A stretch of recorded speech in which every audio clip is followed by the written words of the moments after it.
Hello everyone. इससे पहले वाले वीडियो में हमने आपको व्यंजन संधि के दो नियम के बारे में बताया था। वो दोनों ही नियम वर्णों के परिवर्तन से संबंधित थे।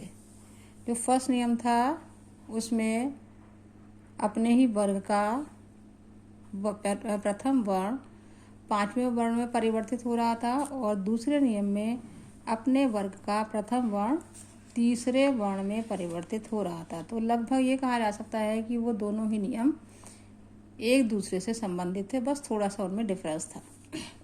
अब ये जो तीसरा नियम मैं आपको यहाँ बताऊंगी आज, वो जो ता वर्ण होता है उससे संबंधित है और ता वर्ण से भी रिलेटेड बहुत सारे नियम हैं जिनको मैंने यहाँ अलग अलग करके लिख दिया है, जिससे आप लोग आसानी से समझ सकेंगे। तो जो पहला नियम आप देख रहे हैं उसमें लिखा है हलंत वाला ता, अर्थात आधे ता व्यंजन वर्ण के बाद जब ला आता है तब क्या होता है, तब ता का ला में परिवर्तन हो जाएगा। तो केवल आपको ये ध्यान रखना है कि व्यंजन ता के बाद अगर ला आएगा तो वो ला में परिवर्तित हो जाएगा। जैसे उत प्लस लेख, देखिए हलंत वाला ता लिखा है, व्यंजन ता लिखा है, उसके बाद यहाँ ला आया है, इसलिए जो ता था वो ला में परिवर्तित हो गया और शब्द बना आपका उल्लेख। इसको फिर से एक बार हम समझ लेते हैं लिख करके।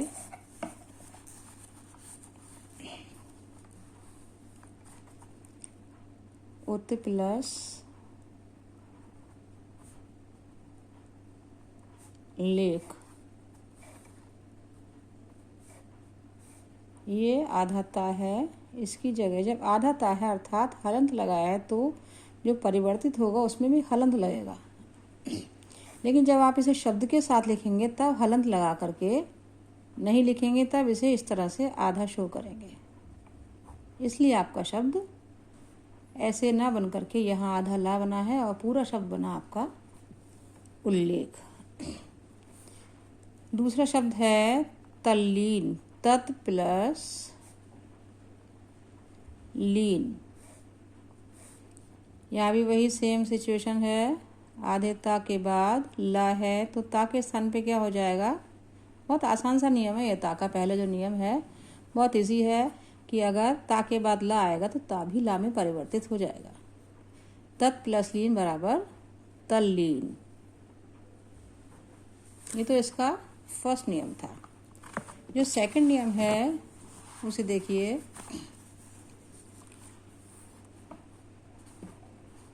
ता प्लस चा।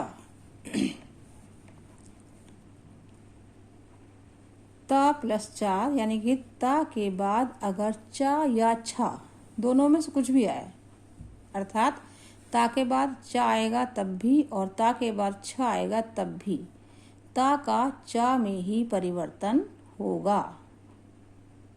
देखिए कैसे दोनों उदाहरण इससे रिलेटेड हैं।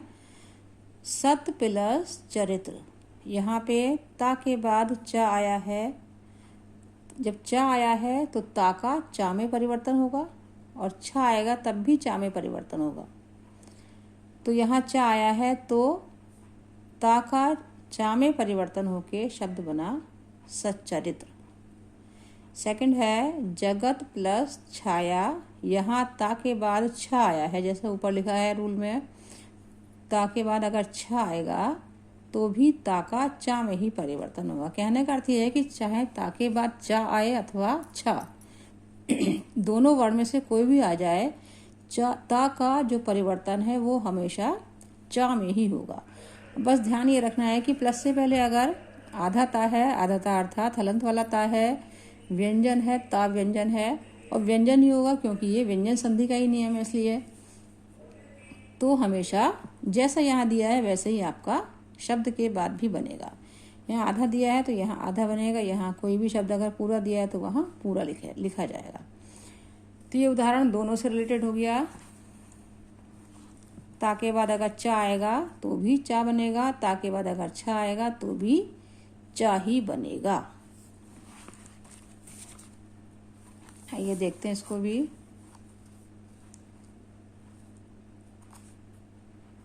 ता प्लस चा, मतलब ता के बाद अगर चा और छा दोनों में से कोई भी आए तो ता किस में बदलेगा, चा में, ता चा में बदल जाएगा।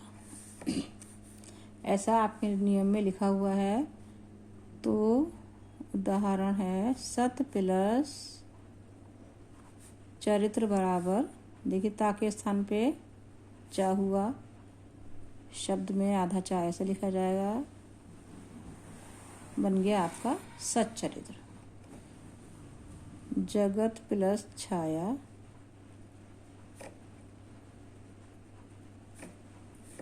ता के स्थान पे चा हो गया आधा,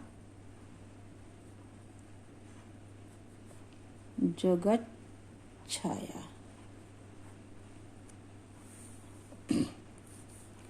जो तीसरा नियम दिया है ता संबंधी, वो है ता के बाद अगर जा या झा आए। इससे पहले वाले में क्या था, ता के बाद अगर चा या छा आए, चा छा देखिए बिल्कुल सीरियल से दिए हैं। सबसे पहले ता का ला में तो अलग है, फिर चा छा जा झा, 4 वर्ण है ये जो लगातार हैं अपने वर्णमाला के अनुसार, चा छा जा झा। तो ता के बाद अगर जा अथवा झा आए तब किस में परिवर्तन होगा, ता का जा में,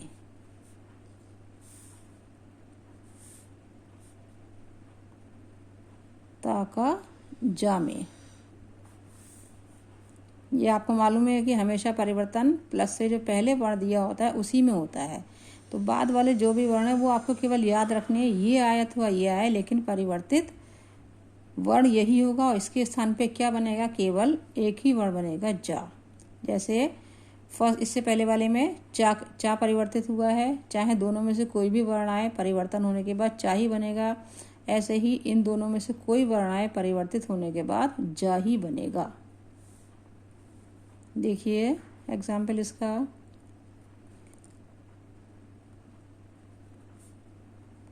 उत प्लस ज्वल, शब्द समझ में आ रहा होगा आपको, उज्ज्वल।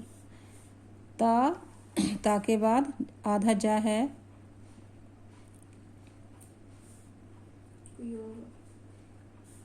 यहाँ भी आपका आधा ता है,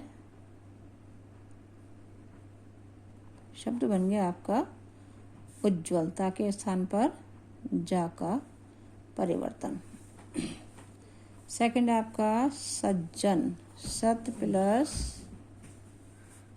जन,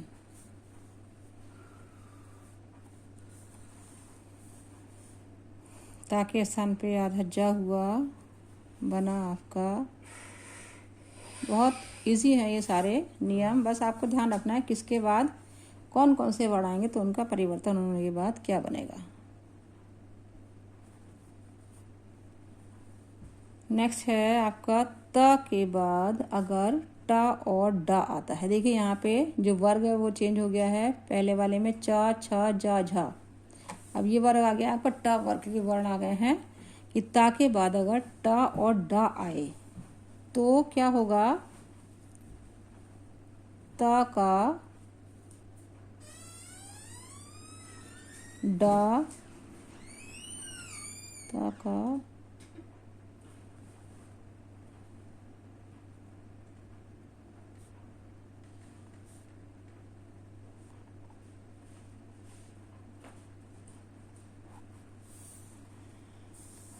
ता का टा और डा में परिवर्तन। देखिए कैसे होगा ये,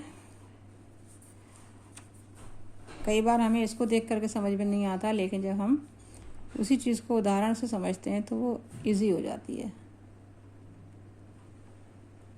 तत् प्लस टीका, ये शब्द भी आपको सुना होगा। ता के बाद टा आया है, टा आए अथवा डा,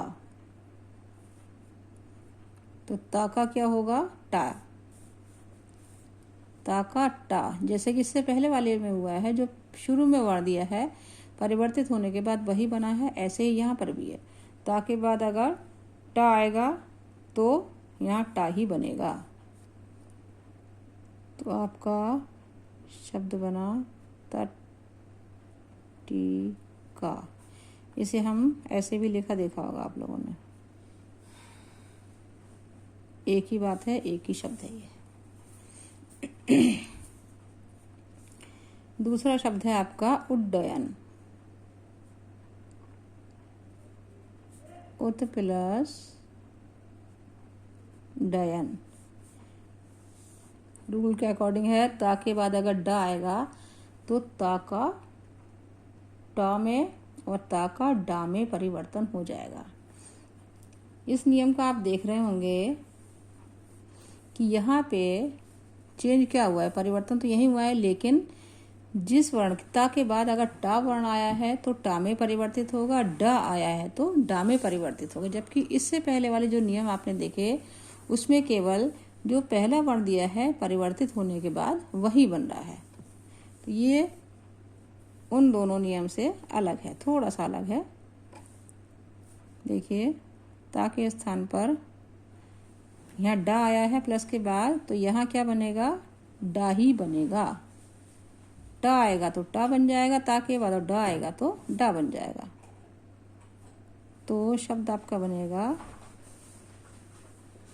उड। अब आधा ता है तो आधा डा बनेगा, उड्डयन। जैसे आपने उद्घाटन शब्द देखा था, उसके नीचे भी हलंत लगा था, वो भी इसी रूल के अकॉर्डिंग था कि अगर यहाँ आधा वर्ण होगा तो शब्द बनने के बाद भी वो आधा ही रहेगा।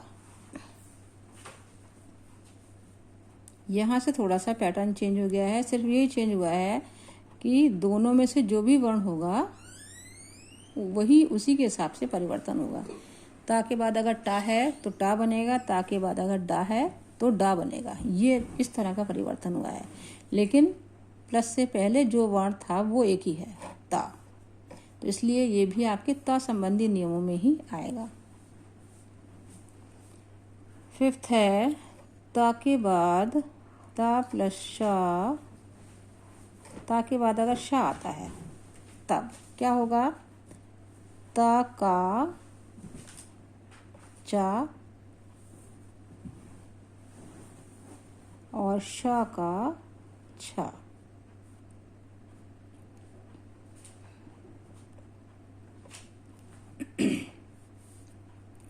शा का छा बन जाएगा। देखिए कैसे,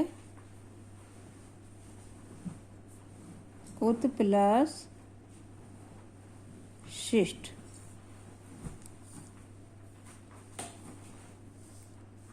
ता के बाद अगर शा आए, ता के बाद शा आया है तब क्या होगा, ता का तो चा बनेगा,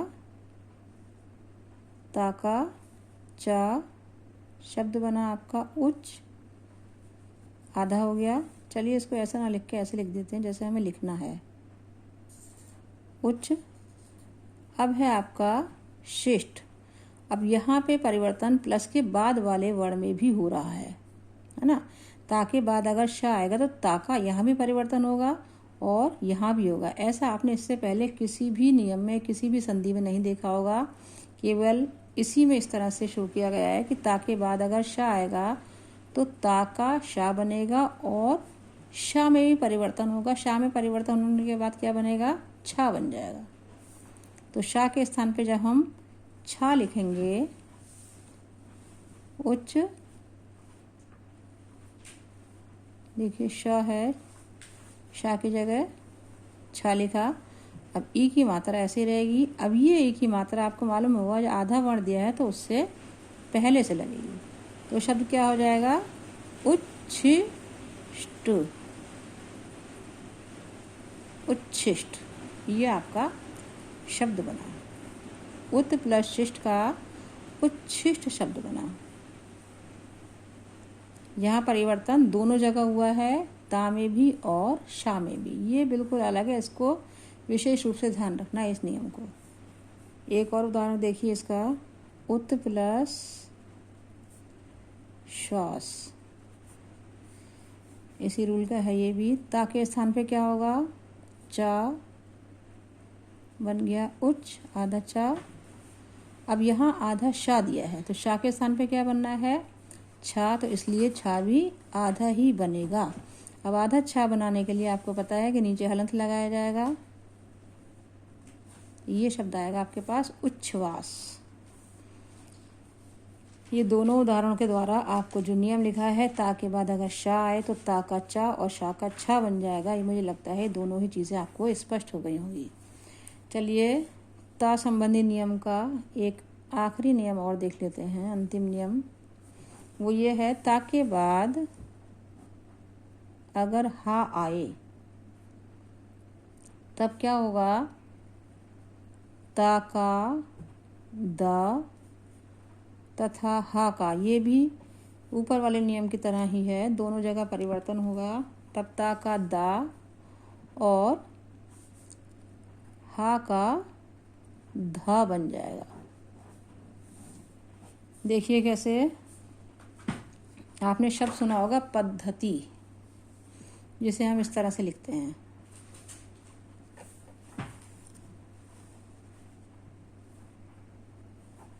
पद्धति, ये शब्द आपका यही बन के आएगा इसी नियम के अनुसार।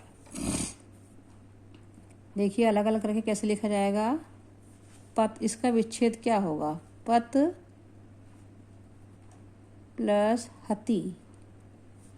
पद्धति कैसे बनेगा? नियम कह रहा है कि ता के बाद अगर हा आए, ता के बाद हा आया है तो ता का दा हो जाएगा। हम इसको इतना ही लिखते हैं पहले, पद, ता का दा हो गया। अब हा आया है तो हा में भी परिवर्तन होगा, तब क्या होगा? हा का धा बन जाएगा। हा का धा बना दिया। पद और ती ऐसा ही रहेगा, शब्द बना आपका पद्धति।